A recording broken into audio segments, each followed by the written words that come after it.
তাহলে তোমরা বুঝে গেলে যে বিশ্বাসী হলো আসল, বিশ্বাসী হলো সব।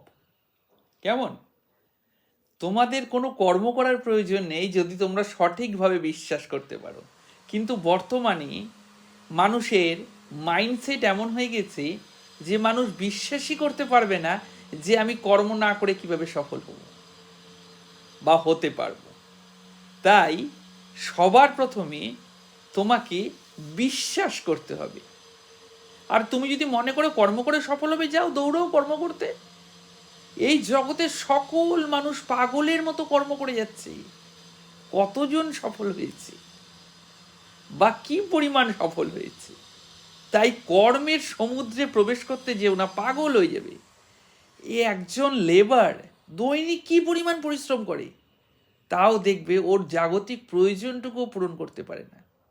আর কিছু কিছু মানুষ এসি ঘরে বসে রয়েছে, আরামে বসে রয়েছে, কিন্তু তার জীবনে যা যা চেয়েছে সব নিজের থেকে চলে এসেছে। কেমন করে? প্রথমজন যে কর্ম করছে সে বিশ্বাস করতে পারেনি, তাই কর্ম করছে। আর দ্বিতীয়জন বিশ্বাস করেছে যে সে এগুলো সমস্ত কিছু ভোগ করবার যোগ্য, তাই সে পেয়েছে।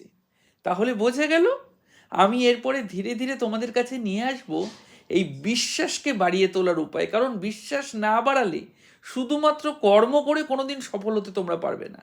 কর্মের মহাসমুদ্রে তোমাদের পড়ে যেতে হবে।